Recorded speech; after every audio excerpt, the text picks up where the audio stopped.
भगवत चरण कमलानुरागी सभी आत्मीय प्रिय प्रभु प्रेमीजन, हमारे स्वाध्याय परिवार के सभी आदरणीय महानुभाव स्नेहीजन और विज्ञान के माध्यम से जुड़े हुए सभी भगवत चर्चा पिपासुओं को मैं प्रणाम करता हूँ।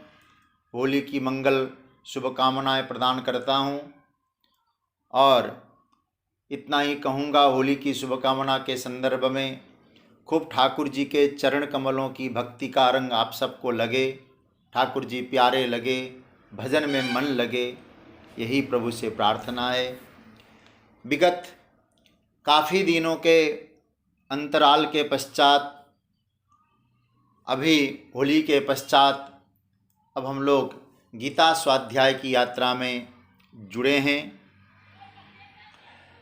ऐसे कल छोड़ के परसों हमारे गीता स्वाध्याय यात्रा का भी 500वां दिन है, तो बीच में काफ़ी गैप रहा। मेरी भी बहुत कार्यक्रमों की व्यस्तता रही। अब ठाकुर जी जितने दिन तक इस गीता स्वाध्याय की यात्रा को निभाएंगे, चलाएंगे, प्रार्थना करते हैं ये यात्रा अनवरत चले और आप लोगों का प्रतिदिन दर्शन हो और इस तरह से हम लोग सत्संग कर पाएँ, यह परमात्मा से प्रार्थना है। तो 16वां अध्याय, जिसको दैवासुर संपद विभाग योग कहा गया, उस पर हम लोग चिंतन कर रहे थे। तो उसमें हम लोगों ने लंबी यात्रा की, पता नहीं शायद कितने दिन हुआ, मुझे याद नहीं आ रहा है, 8-9 दिन 10 दिन शायद ब्रह्म बोले हैं, और उसमें केवल 3 श्लोकों पर ही हम लोगों ने चर्चा की, जिसमें दैवी संपदा की चर्चा हुई है। इसलिए आज हम लोग अब चौथे श्लोक से आगे की यात्रा करेंगे। 3 श्लोकों की तो चर्चा हो चुकी है और विस्तार से हो चुकी है। देखिए, ये दैवी संपत्ति और आसुरी संपत्ति का यह विवेचन और विश्लेषण करने का प्रयोजन क्या रहा होगा, थोड़ा चिंतन करिएगा। क्योंकि व्यक्ति का जो जीवन है, वो जीवन जब तक विचार पूर्वक नहीं चलता, विवेक पूर्वक नहीं चलता, तो फिर वो यात्रा कई बार मंजिल तक पहुंचने में सहयोग नहीं करती। क्योंकि एक तो हम सब जानते हैं कि मनुष्य शरीर व्यक्ति के पुरुषार्थ से नहीं प्राप्त होता है, हमारे कर्मों से, हमारे प्रयत्न से ये शरीर प्राप्त नहीं हुआ है, ईश्वरीय कृपा हुई है। कबहु क करी करुणा नर देही, देत ईश बिनु हेतु सनेही। इसलिए पशुता अलग चीज है और मानवता जब प्रभु ने प्रदान किया है, तो विचार पूर्वक जीना यही नरतन की सफलता है। बिना विचारे अंधाधुंध जो हमारी यात्रा चलती रहती है ना, उसी तरह से हम बढ़ते जाएं, वो उचित नहीं मानी जा सकती है। गीता का यह जो 16वां अध्याय है, जिसको दैवासुर संपद विभाग योग कहा गया है, उसमें ठाकुर जी ने साधक को विचार पूर्वक चलने के लिए प्रेरित किया है। मतलब उचित क्या है, अनुचित क्या है, सत्य क्या है, असत क्या है, इनका विचार करो, इनका विवेक करो, फिर जो उचित हो शास्त्रों के अनुसार, तो उस मार्ग पे हम चलें। मतलब करने योग्य क्या है, छोड़ने योग्य क्या है, इनकी ठाकुर जी ने पहचान कराई। देखिए, पहले जीवन के लिए भगवान ने उचित और करने योग्य कुछ कार्य बताए, करने योग्य क्या है ठाकुर जी ने पहले वो बताया, उसका निरूपण किया। अब भगवान अनुचित क्या है, नहीं करने योग्य क्या है, उसकी ओर भगवान संकेत कर रहे हैं। और मैंने पहले भी आप लोगों को निवेदन किया था आप लोगों से कि संग्रह त्याग बिनु पहचान। संग्रह करना मतलब उसको रखना, त्याग मतलब छोड़ना। जब तक हम लोग अच्छी तरह से चीजों को नहीं पहचानते तब तक न संग्रह हो सकता है न त्याग हो सकता है। तो कहने का अर्थ यह है, पहले आप वस्तु को पहचाने। बिच्छू है उसे त्यागना है, दुर्गुण है उसे त्यागना है, जो सही है उसको स्वीकार करना है। तो भगवान ने यहाँ दोनों का एक लिस्ट बनाया है। दैवासुर संपद विभाग योग में दैवी संपत्ति संग्रह के लिए है और आसुरी संपत्ति त्याग के लिए है। एक लिस्ट बना दिया आपके लिए। तो लिस्ट बना के कहा ये तुम्हारे लिए उचित है, जीवन लक्ष्य को पाने के लिए सहयोग है, और ये अनुचित है। अनुचित को त्यागो, उचित को प्राप्त करो। यही ठाकुर जी का इस अध्याय में तात्पर्य है। अब तक ठाकुर जी ने उचित और संग्रहणीय तत्व का निरूपण किया। अब अनुचित और त्यागने योग्य तत्व का भगवान चर्चा कर रहे हैं। अब उस चर्चा में अब आसुरी संपत्ति का वर्णन भगवान ने किया। पहले जैसे हम लोगों ने चिंतन किया था 26 थे दैवी संपदा, दैवी संपत्ति। अब आसुरी संपत्ति पहले ठाकुर जी ने केवल 6 का वर्णन किया है। क्या क्या है, आइए पाठ करें। चौथा श्लोक 16वें अध्याय का किताब खोल लीजिए और आगे की यात्रा करते हैं, पाठ करते हैं। दंभो दर्पोऽभिमानश्च क्रोधः पारुष्यमेव च अज्ञानं चाभिजातस्य पार्थ संपदमासुरीम। ये भगवान ने इनका परिचय कराया। अर्जुन ये हैं, ये चीज़ हैं, इनको पहचानो। क्या क्या है, अब इसका पहले अन्वय देखिएगा। पार्थ अर्जुन के लिए संबोधन है। पार्थ दंभ दर्प च अभिमान च क्रोध पारुष्यम च अज्ञानम एव आसुरीम संपदम अभिजातस्य। और पहले वाला जो श्लोक था ना, जिसमें आया था भवंती, तीसरे श्लोक में, अब भवंती को यहां ले आइए। अभिजातस्य भवंती, अध्याहार बोलते हैं इसको हम लोग संस्कृत में। अब इसका अर्थ देखिए।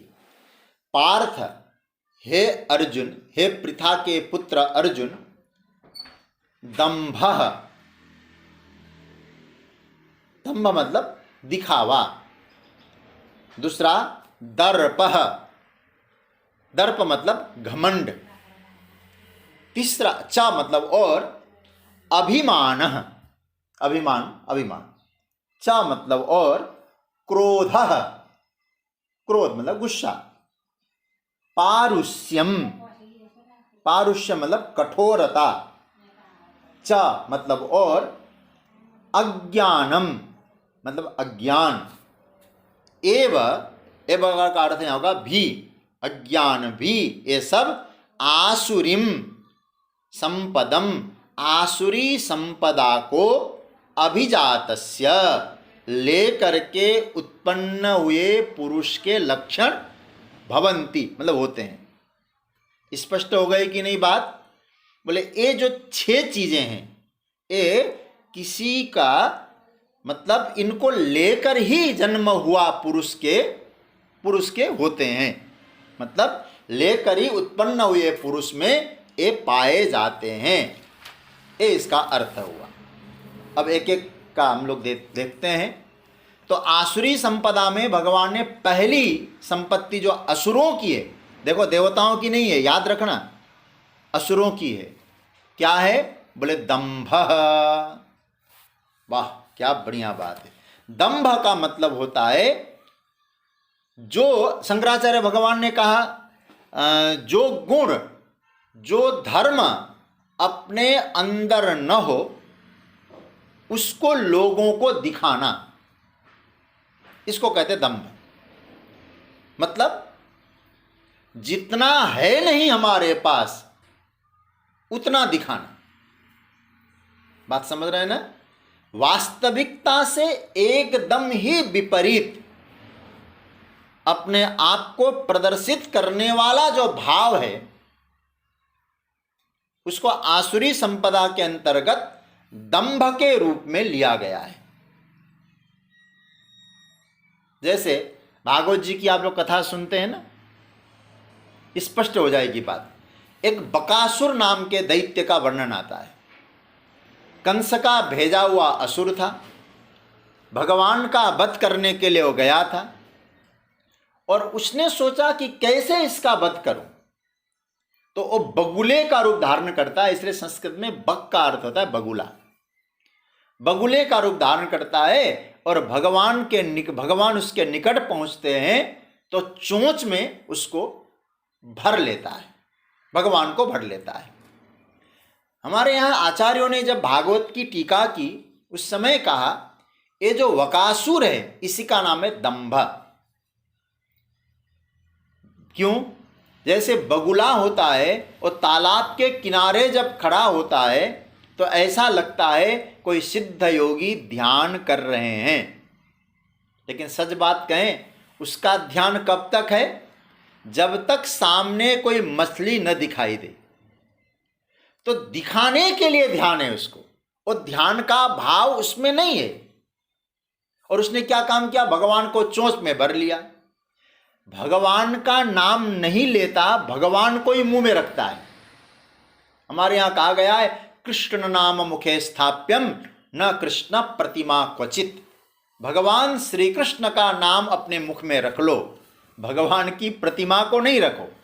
आप सोचो कि नहीं भैया हम तो भगवान इतने प्यारे हैं, मुझे शालिग्राम को ही मैं मुंह में रख लूंगा, ये कोई भक्ति नहीं मानी जाएगी, क्योंकि वो भाव आप में है नहीं, दिखाते हैं। इसलिए लोक व्यवहार में कई बार आपने सुना होगा ये बगुला भगत है, दिखाने के लिए भक्ति करते हैं, ऐसा बोलते हैं ना। इसलिए ये है दंभ। परम पूज्य मतलब जो गुण अपने में नहीं है वो दिखाने की कोशिश करना। परम पूज्य राम सुखदास जी महाराज दंभ का अर्थ करते हैं जब मनुष्य अपने प्राण, शरीर, धन, संपत्ति, सम्मान को अधिक महत्व देने लगता है तो उसमें दंभ का भाव आने लगता है। जड़ता को महत्व देना ही दंभ है, ये महाराज जी का भाव है। अच्छा भाई, ये हुआ दंभ। दंभ का मतलब जो है नहीं वो दिखाना, जितना है नहीं उससे अधिक दिखाना, इसका नाम है दंभ। ये देवताओं की संपत्ति नहीं है, याद रखना। यदि ऐसा भाव आ गया तो समझना असुर प्रवेश कर रहे हैं। इसकी पहचान कराए ठाकुर जी ने, तो क्या करना? ये त्यागना है। आगे कहते दूसरा दर्प। मैं बहुत डिटेल्स में नहीं जाऊंगा क्योंकि दैवी संपत्ति का डिटेल्स में वर्णन हो चुका, आसुरी का क्यों करें, केवल इसकी पहचान बताते हैं। दर्प, दर्प माने होता है घमंड, बड़प्पन। देखिए किसी भी रूप में सांसारिक धन, वैभव, पद, प्रतिष्ठा पाकर के अपने आप को बड़ा मानने लगना अथवा नश्वर पदार्थों की प्राप्ति में ही अपने आप को बड़प्पन समझना, यह शास्त्र की दृष्टि से दंभ है, एक घमंड है। हमारे यहाँ चार चीजें ऐसी होती है जो इस घमंड को बढ़ाती है: रूप, विद्या, धन, अधिकार। हाँ? अत्यधिक रूप हो ना तो भी वो आ जाता है दर्प। रूप, विद्या, संतों के चरण कमल का आश्रय लिए बिना जो केवल अध्ययन करके अपने आप को विद्वान समझते हैं, और दूसरी बात भगवत भक्ति नहीं है, तो कभी कभी उसमें दर्प आ जाता है। रूप, विद्या, धन, अधिकार, ये सब कभी कभी ये आने पर दर्प आ जाता है। और याद रखना, भगवान भाष्यकार ने बहुत बढ़िया बात कही है। शंकर भाष्य में क्या कहते हैं? दर्पो धन स्वजनादि निमित्त उत्सेकः, धन परिवार आदि के निमित्त होने वाला गर्व, उसका नाम है दर्प। याद रखना, ये जो दर्प है ना, मैं ऐसा हूं, किसी नश्वर पदार्थ को लेकर अपने आप में इस प्रकार का भाव आना, मतलब गर्व होना, उसका नाम है, मतलब विशेष करके नश्वर पदार्थ के साथ। और ये जो दर्प है, ये आपके जीवन में अभिमान को जन्म देगा ही देगा। दर्प आया तो अभिमान आएगा। इसलिए तीसरा क्या लिखा? दंभो दर्पो अभिमानश्च। अभिमान तीसरा है, ये आएगा ही आएगा। अभिमान का अर्थ क्या हुआ? मेरे पास इतना सब कुछ है इसलिए मैं बड़ा, यही तो अभिमान है। देखिए, कई बार होता क्या है, धन बढ़ता है तो व्यक्ति समझता है मैं बड़ा हो गया, पद बढ़ता है तो मैं बड़ा हो गया। मैं कब बड़ा? देखिए, हम लोग मैं को कैसे बढ़ाते हैं? धन बढ़ता है तो मैं बढ़ाते हैं, पद बढ़ता है तो मैं को बढ़ाते हैं, मैं बढ़ता हूं। धन बड़ा हो गया तो मैं बड़ा हो गया हूं, पद बड़ा हो गया तो मैं बड़ा हो गया हूं, परिवार बड़ा हो गया है तो मैं बड़ा हो गया हूं। इसलिए ये अभिमान की स्थिति है। लेकिन याद रखना, आपका बड़प्पन न धन से, न पद से, न अभिमान, न तो वस्तुओं से है। हमारा अभिमान तो कहा जा सकता है परमात्मा से है। हम बड़े कब हैं? हम परमात्मा से। इसलिए सुतीक्ष्ण जी कहते हैं, यदि अभिमान ही करना है तो मैं भगवान का हूं। ये सात्विक अभिमान, ये त्याज्य नहीं है। लेकिन इसलिए यहां कहा गया है, अभिमान औरों को अपने से नीचा समझना और अपने लिए सदैव औरों से सम्मान की चाहना करना, मैं उनसे बड़ा हूं, ये अभिमान के अंतर्गत ही आता है। इसलिए आचार्य शंकर ने शांकर भाष्य में अभिमान को अतिमान भी कहा है।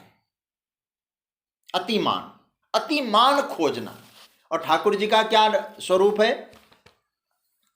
भगवान का तो स्वभाव है अमानी मानदह मान्यः, स्वयं अमानी रहते हैं और दूसरे को मान देते हैं। ठीक है ना? लेकिन हम लोग क्या करें? बोले हम अभिमान खोजें। तो सज्जनों, ये जो अभिमान है, मैं ऐसा हूं, उसके कारण हूं मैं ठाकुर जी के कारण हूं ऐसा नहीं। धन के कारण मैं बड़ा हूं, पद के कारण मैं बड़ा हूं, संबंध के कारण मैं बड़ा हूं, परिवार के कारण मैं बड़ा हूं, इस प्रकार का भाव अभिमान को जन्म देता है।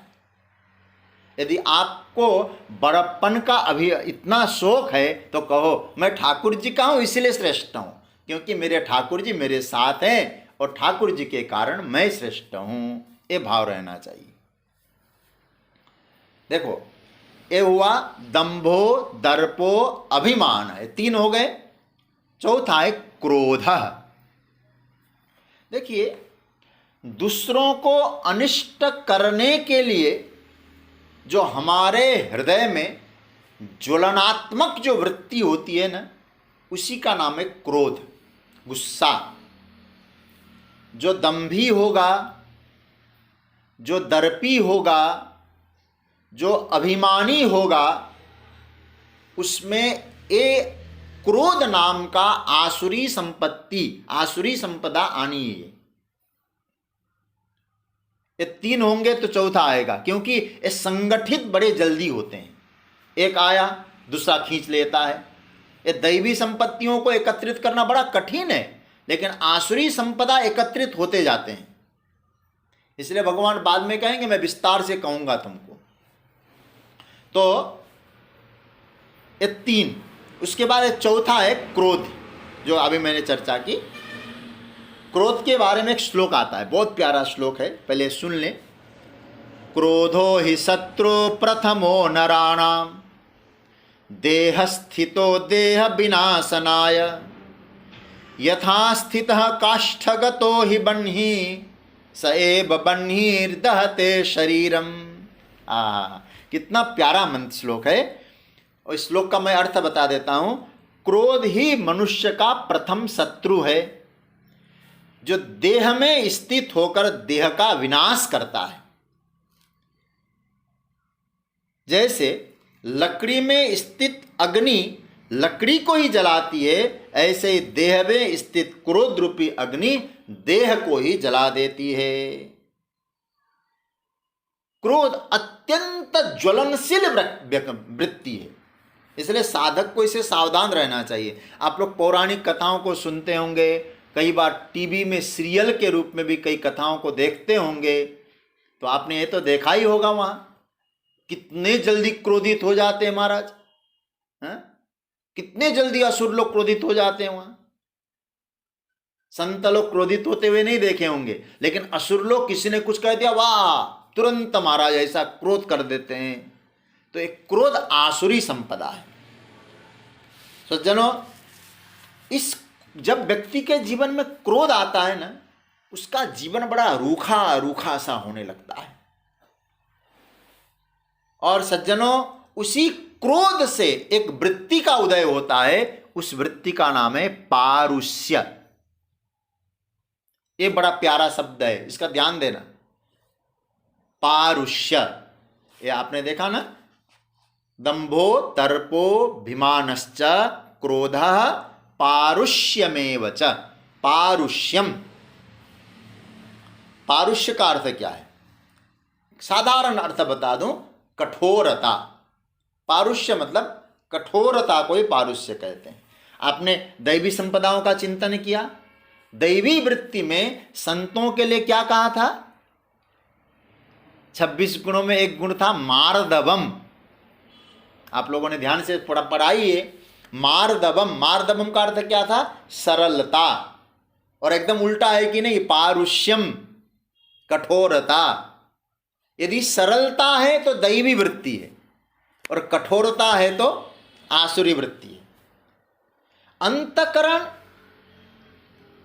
पारुष्य वाले का ऐसा बना है कि दूसरे का दुख को देख करके स्वयं में दुख की अनुभूति नहीं होती।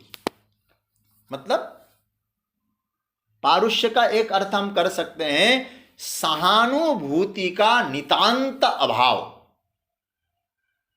बिल्कुल सहानुभूति नहीं, तदाकार वृत्ति नहीं। सहानुभूति का अर्थ है सह अनुभूति, जिसको हम लोग सिंपैथी कहते हैं ना। दुखी को देख करके हमारे चित्त की वृत्ति भी दुखी हो जाए, ये तो सरलता है, मार्दवम कह सकते हैं। लेकिन पारुष्य का अर्थ क्या हुआ? सामने दुख है, हमारी वृत्ति तदाकार नहीं हुई है, लेकिन याद रखना, धीरे धीरे धीरे धीरे ये जो पारुष्य वाली वृत्ति बढ़ती जाती है ना, तब दूसरे के दुख को देख करके दुख तो नहीं होगा, दुखाकार वृत्ति तो नहीं बनेगी, लेकिन दूसरे के दुख को देख करके आपकी वृत्ति सुखाकार हो जाएगी। ये पारुष्य इतना भयंकर चीज है। मतलब क्या हुआ? मैं आनंद क्यों हूं? पारुष्य का मतलब मैं आनंद हूं क्यों? आनंद का कारण क्या है? दूसरा दुखी है इसलिए मैं आनंदित हूं। दूसरा दुखी है, मेरे आनंदित होने का तरीका ही एकदम उल्टा है सज्जनों, कि दूसरा पहले दुखी हो तब मैं आनंदित हो जाऊं। ऐसे बोलना नहीं चाहिए।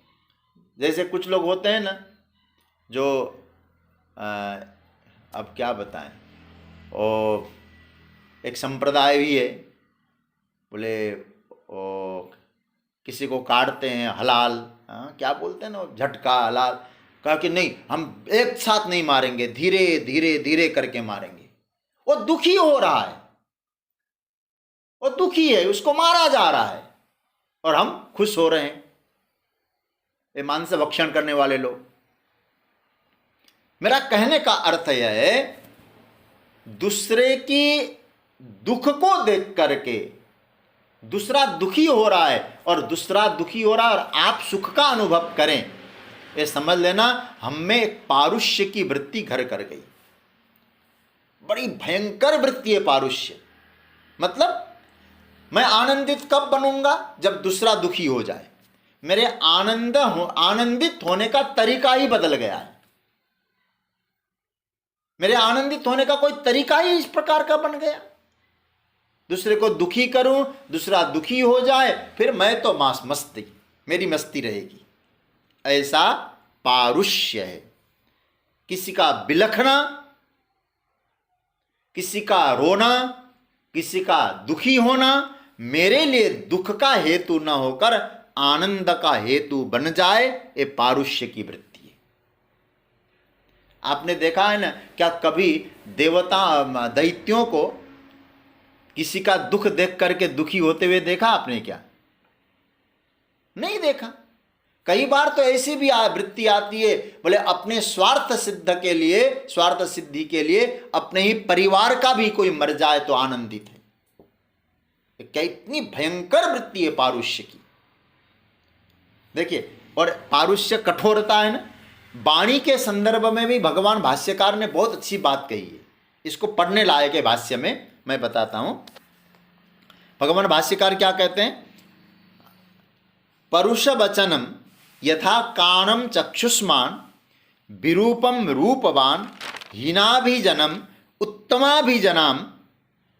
उत्तमाभिजनम इत्यादि। क्या ऐसा? जैसे काने को अच्छे, देखो पारुष्य का अर्थ भगवान शंकराचार्य की भाषा में, जैसे काने को आप क्या कहते हैं? अच्छे नेत्र वाला, कुरूप को रूपवान, हीन जाति वाले को उत्तम जाति वाला बताना, यही पारुष्य है। इसे कहते हैं पारुष्य।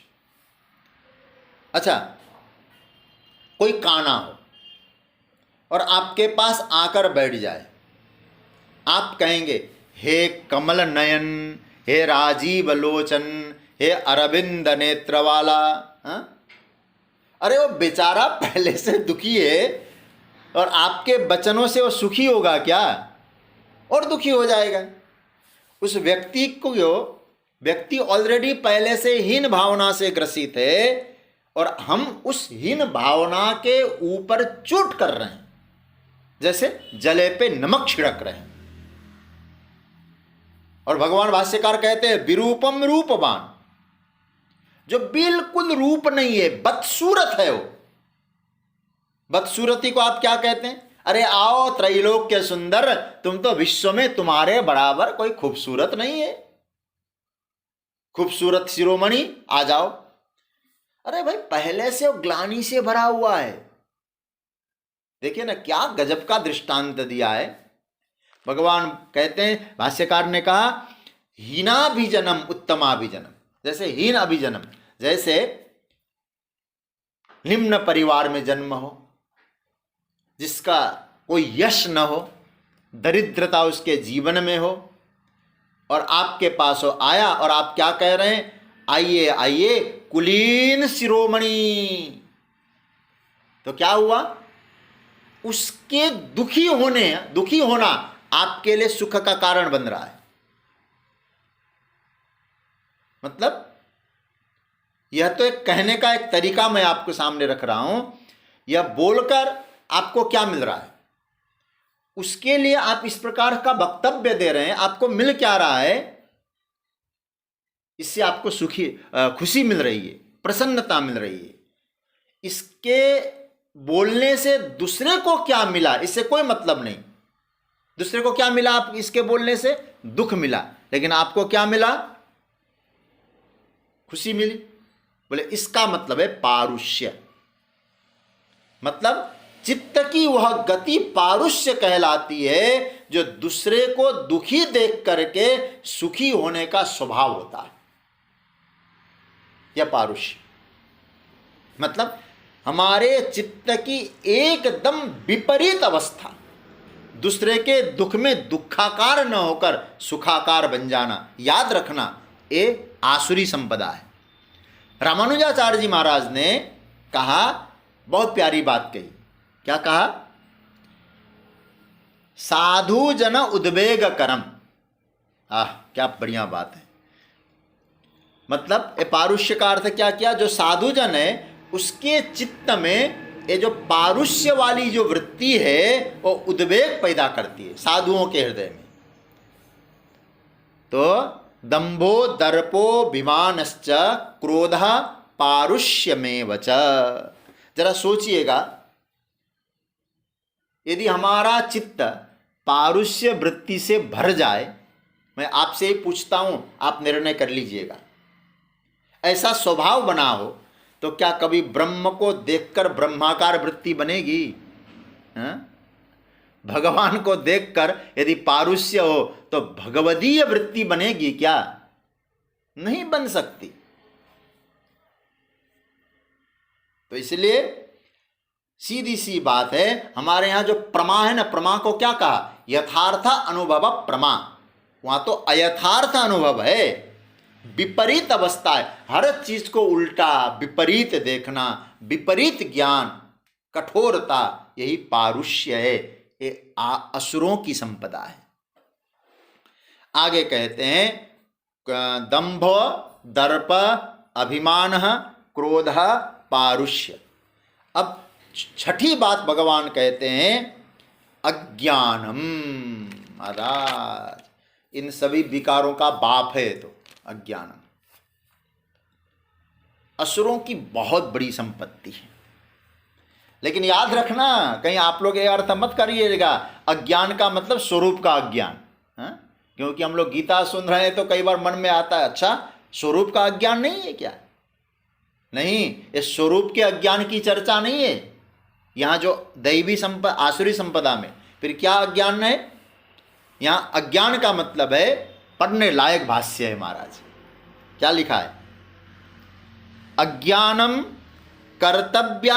कर्तव्य अकर्तव्यादि विषयम मिथ्या प्रत्यय अविवेक ज्ञानम। अर्थात ज्ञान, अज्ञान का अर्थ क्या है? अरे भाई, ज्ञान का अभाव नहीं है, ज्ञान तो बहुत है, बस उल्टा है। क्या मतलब हुआ अज्ञान का? यहां मतलब जो करना चाहिए उसको अकरणीय समझता है, मतलब जो करना चाहिए उसको करने योग्य नहीं समझता है, और जो नहीं करना चाहिए उसे वो करने योग्य मानता है। इसका अज्ञान, ये यही अज्ञान है। समझ रहे हैं ना? अच्छा, किसी को सताना एक करने योग्य है कि नहीं है? नहीं है। वो तो करने योग्य समझकर करते हैं। और किसी के कल्याण की भावना रखना ये अच्छा है कि नहीं है? बोले नहीं, अच्छा है, लेकिन वो करने योग्य नहीं समझते, यही अज्ञान है। मतलब अज्ञान का अर्थ है यहाँ जो करना नहीं चाहिए वो करना है, जो करना चाहिए, जो नहीं करना चाहिए वो करना है, और जो करना चाहिए उसे नहीं करना है। इसका ज्ञान नहीं है। इस प्रकार का मिथ्या ज्ञान यही अज्ञान है, उल्टा ज्ञान यही अज्ञान है। कर्तव्य का बोध नहीं है, अकर्तव्य का बोध नहीं है, इसको कहा भगवान भाष्यकार ने अज्ञान। क्योंकि ऐसा ही अर्थ समझ लेना, यहाँ कहीं आप लोग स्वरूप अज्ञान की बात मत करिएगा, क्योंकि कई बार दैवी संपदा में भी स्वरूप के ज्ञान की चर्चा नहीं आती। क्योंकि देवता बनना स्वरूप का ज्ञान होना नहीं होता है। ये बात समझ लीजिएगा। स्वरूप ज्ञान तो बहुत दूसरी स्थिति है। इसलिए यहाँ अज्ञान का अर्थ है कर्तव्य अकर्तव्य का अज्ञान। आगे भगवान इसलिए कहेंगे, देखिए 7वें श्लोक में ही ठाकुर जी आगे कहेंगे प्रवृत्ति, मैं यहाँ अज्ञान इसीलिए कह रहा हूं, प्रवृत्तिम च निवृत्तिम च जना न विदु आसुरा। 7वां है शायद, हाँ लिखा है ना, प्रवृत्तिम च निवृत्तिम च जना न विदु। मतलब क्या प्रवृत्ति है क्या करना है, क्या निवृत्ति है, क्या नहीं करना है, आसुरा न विदु, असुर लोग नहीं जानते। इसी नहीं जानने का मतलब करना न करना है, नहीं जानना, इसी का नाम है अज्ञान। तो गीता का जो अर्थ है और गीता से ही समर्थित है, ये भी आपको ध्यान में रखना होगा। तो भगवान अब क्या कहते हैं, इसको हम कंक्लूजन करते हैं। भगवान ने कहा, पार्थ अभिजातस्य संपदम आसुरीम, बात पकड़ रहे हैं ना आप लोग, अज्ञानम चाभिजातस्य पार्थ संपदम आसुरीम। हे पार्थ, हे अर्जुन, कुछ ऐसे जन्मे हुए लोग होते हैं जो आसुरी संपत्ति के साथ ही जन्म लेते हैं। वे जन्मते हैं ना, और संपत्ति को साथ में लेकर ही आते हैं। अभिजातस्य आसुरीम संपदम भवन्ति, पिछले श्लोक से भवन्ति ले लेना, मैंने पहले भी कहा था। मतलब पूर्व जन्म के कारण ये लोग ऐसी संपत्ति लेकर ही पैदा होते हैं। ये असुर लोगों की संपत्ति है। ये श्लोक स्पष्ट हो गया लगता है। तो ये जो 6 हैं, ये संपदम आसुरीम संपदम, राक्षसों की संपत्ति है। अभिजातस्य भवन्ति, मतलब जन्म से ही इनको मिलता है, कर्मों के कारण पूर्व जन्म से इनके साथ ये जो संपदाएं साथ में ही आती है, ये भाव है। अब बात आई, आपने बताया है प्रभु 26 गुण तो बताया दैवी संपदा के, और अभी हम लोगों ने चौथे श्लोक में 6 गुण सुना आसुरी संपदा के। तो हम प्रश्न कर सकते हैं भगवान से, आसुरी और दैवी संपदा में फर्क क्या है, करते क्या है? आसुरी संपदा क्या करती है, दैवी संपदा क्या करती है? भगवान आप जरा स्पष्ट कर दीजिए। तो भगवान अब उन दोनों संपदाओं का स्पष्टीकरण कर रहे हैं। बहुत ही महत्वपूर्ण श्लोक है। दैवी संपत्ति और आसुरी संपत्ति का रिजल्ट ठाकुर जी बता रहे हैं। 5वां श्लोक मेरे साथ गाइए। दैवी संपद विमोक्षाय निबंधाया सुरीमता मा शुचः संपदं दैवीम् अभिजातोसि पांडव। बहुत प्यारा मंत्र है। इसका पहले अन्वय देख लें। दैवी संपद विमोक्षाय आसुरी निबंधाय मता अतः पांडव मा शुचः यतः दैवी संपदम अभिजात असि। कुछ समझ में आ रहा होगा, फिर मैं रिपीट कर रहा हूं इस अन्वय को। दैवी संपद विमोक्षाय आसुरी निबंधाय मता अतः पांडव मा शुचः यतः दैवीं संपदम अभिजात असि। अब इसका अर्थ देख लीजिए पहले। दैवी संपत्ति मतलब दैवी संपत्ति विमोक्षाय मुक्ति के लिए है। देखिए, विमोक्षाय मतलब मुक्ति के लिए है। आसुरी निबंधाय आसुरी संपदा बांधने के लिए, बंधन में डालने के लिए। मता मतलब मानी गई है। यहां तक बात हो गई। दैवी संपत्ति मुक्ति के लिए और आसुरी संपत्ति बंधन के लिए मानी गई है। अतः इसलिए पांडव, हे अर्जुन, मा शुचः तू शोक मत कर अर्जुन। यतः यतः मतलब क्योंकि दैवीं संपदम अभिजात असि, दैवी संपत्ति को लेकर ही आप उत्पन्न हुए हो। दैवी संपत्ति को लेकर ही तुम उत्पन्न हुए हो। क्या प्यारी बात अर्जुन को भगवान ने प्रमाण पत्र दिया है। अब इसका जरा देख लीजिएगा। दैवी संपत्ति का एक छोटा सा पहले तो एक बना लीजिएगा। दैवी संपत्ति मुक्ति के लिए, आसुरी संपत्ति बंधन के लिए। संसार के बंधनों से जो छुड़ाने वाली संपत्ति है उसको यहां भगवान दैवी संपत्ति कहते हैं। संसार का बंधन क्या है? ये संसरण, आवागमन, यही संसार का बंधन है। समझ रहे हैं ना? मैं जीव हूं, मैं आने जाने वाला हूं, मेरी जन्म मृत्यु है, इस प्रकार का जो भाव है यही तो है महाराज। और उस भाव से मुक्त जो कराती है उसका नाम है दैवी संपदा। दूसरी कैसी है? बोले आसुरी संपदा। वो बताइए कैसी है? बोले निबंधाय। निबंधाय का अर्थ क्या है? देखो, बंधाय काफी था, आप लोगों को संस्कृत का नॉलेज है ना थोड़ा बहुत। बंधाय काफी था, निबंधाय अच्छी तरह से बांधने के लिए, मतलब नियत बंधाय। क्या मतलब हुआ? बांधे तो हम पहले से ही हैं, लेकिन ये जो आसुरी संपदा है उस समय ये और मजबूत बना देती है, हमको और मजबूत कर देती है। आसुरी संपत्ति करती क्या है? बंधन को और मजबूत बनाती है, दृढ़ कर देती है। देखो, बंधन को उत्पन्न करने की जरूरत ही नहीं है। नियत बंधाय, यह एकदम अद्भुत बात है इस श्लोक में। मतलब निश्शेषण बंधाय नहीं, नियत बंधाय। व्युत्पत्ति प्राय से होती है, लेकिन यहां क्या कहा? बंधन तो पहले से ही है, लेकिन निबंधाय आसुरी मता। मतलब समझ रहे होंगे आप लोग। स्पष्ट कर दूं जरा और अच्छी तरह से। जीव भाव का जो बंधन है, जीव भाव का मतलब है मैं शरीर हूं, मैं जीव हूं, ये जो बंधन है ना, आसुरी संपत्ति उसको और मजबूत बना देती है। और कभी वो मुक्ति की चर्चा ही नहीं कर, महाराज हम जैसे लोग, हम तो जीव है।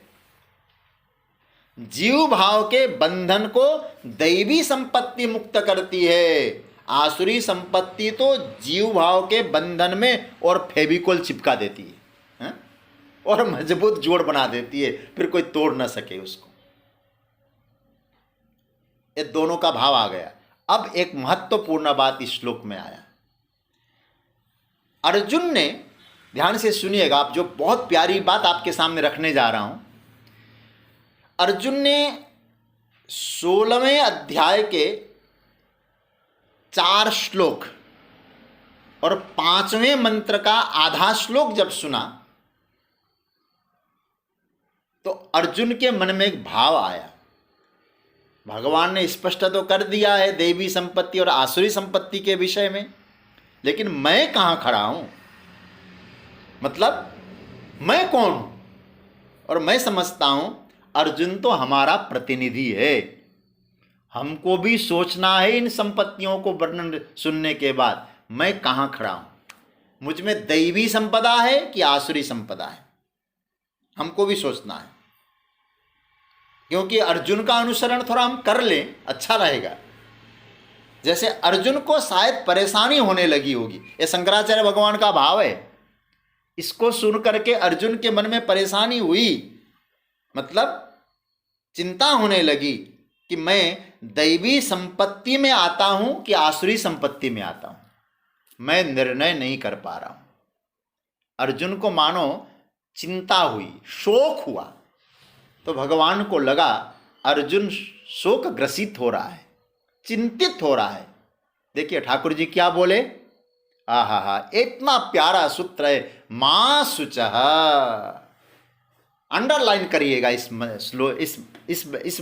शब्द में, मां शुचः। अरे अर्जुन, तुम चिंता क्यों करते हो? मैं पहले ही बोल चुका हूं अर्जुन 10वें अध्याय में, पांडवानाम धनंजय। अरे मैं तो पांडवों में अर्जुन हूं, धनंजय हूं। मैं पहले ही तुमको अनघा बोल चुका हूं, निष्पाप बोल चुका हूं, इसलिए तुम चिंतित मत हो। मां शुचः, शोक मत करो। क्यों न करें? संपदम दैवीम अभिजातोसी, संपदम दैवीम अभिजातोसी। देखो यहां त्वम शब्द असी पद है ना, अभिजाता असी, असी पद के प्रयोग में कर्ता कौन बनेगा? त्वम। त्वम असी, तुम हो, अभिजातः, जन्म से ही क्या हो? दैवीम संपदम, दैवी संपत्ति में ही तुमने जन्म लिया है। समझ रहे ना बात को? इसलिए तुम्हें चिंता नहीं करना है। ये संस्कृत का एक बढ़िया भैया, कर्ता क्रिया जो होती है ना, अपने कर्ता को स्वयं खोज लेती है। मेरा करने वाला कौन है? हे पांडव, संबोधन विभक्ति, तुम तो जन्मे ही हो। कहाँ जन्मा हो प्रभु? बोले दैवी संपद अभिजातः असि, तुम तो दैवी संपत्ति को लेकर ही जन्म लिए हो। क्या मतलब हुआ? भगवान कहते मैं स्वयं तुमको प्रमाणित करता हूं, प्रमाण पत्र दे रहा हूं, सर्टिफिकेट दे रहा हूं, तुम दैवी संपत्ति लेकर ही तुमने जन्म लिया है। महाराज मैं तो निर्णय नहीं कर पा रहा हूं। भगवान ने कहा तुम निर्णय नहीं कर पा रहे हो, तुम्हारी बुद्धि निर्णय नहीं कर पा रही है, तो तुम्हें चिंता करने की जरूरत नहीं है। मैं प्रमाणित करता हूं, तुम्हारा कल्याण निश्चित है अर्जुन, तुम तो दैवी संपत्तियों को लेकर ही जन्मे हो। 26 जो दैवी संपत्ति है ना अर्जुन, और तुम में भरे हैं। वे सभी में हो सकते हैं थोड़ा बहुत, लेकिन तुम में प्रचुर मात्रा में भरे पड़े हैं। कम मात्रा में हम सब में थोड़ा बहुत होंगे, अर्जुन में तो प्राचुर्य भाव से है। इसलिए हे अर्जुन मां शुचः। देखो श्री कृष्ण का ये जो शब्द है, गीता गायक ठाकुर जी क्या कह रहे हैं? एक दुलार दे रहे हैं ठाकुर जी, अर्जुन को दुलार रहे हैं। अर्जुन तुम शोक मत करो, मां शुचः। जैसे कोई माता पिता सर पे हाथ रखकर कहते हैं ना, बेटा चिंता मत कर, ऐसे मानो भगवान दुलार दे रहे हैं। अर्जुन मां शुचः। अपनी वाणी में ठाकुर जी ने मां शुचः कितनी बार कहा है भगवान ने? अर्जुन को गीता में 2 बार कहा है। एक तो यहां कहा है, इसको पकड़ लीजिएगा, कभी अच्छा लगेगा चिंतन करने में। मां शुचः 5वां, और एक 18 के 66वां। वो याद है ना आप लोगों को? सर्वधर्मान परित्यज्य मामेकं शरणं व्रजः, अहम त्वा सर्व पापेभ्यो मोक्षयिष्यामि मां शुचः। जैसे कॉपी करके पेस्ट कर दिया हो ना कंप्यूटर की भाषा में, वैसे ही यहाँ भी मां शुचः, वहाँ भी मां शुचः। अर्जुन तुम्हें चिंता नहीं करना है। इसका तात्पर्य क्या है? मैं इसका तात्पर्य यही कहूँगा, गीता का चिंतन करके कभी भी साधक को, क्योंकि मैंने पहले कहा था अर्जुन तो हमारा प्रतिनिधित्व है, कभी भी साधक को पारमार्थिक उन्नति में निराश नहीं होना चाहिए, क्योंकि भगवान प्रमाणित कर रहे हैं मां शुचः, शोक मत करो। देखिए एक बात तो बताइए, जीव भगवान का शाश्वत अंश है कि नहीं? जब भगवान ये कहते हैं कि भाई मैं तुमको भेजा नहीं हूं जगत में, कहीं ये मत समझना मैंने तुमको जगत में भेज दिया, हम मौज ले रहे हैं यहाँ। बोले नहीं, मैं तो तुम्हारे साथ हूं। सर्वस्य चाहम हृदि सन्निविष्टः, हम लोग पढ़ चुके हैं ना गीता में, सभी के हृदय में मैं विराजमान हूं। तो भगवान का एक शाश्वत अंश है। तो परमात्मा की जो संपत्ति है, जिसको हम लोग दैवी संपत्ति बोल सकते हैं, ये मनुष्य मात्र में सहज रहती ही रहती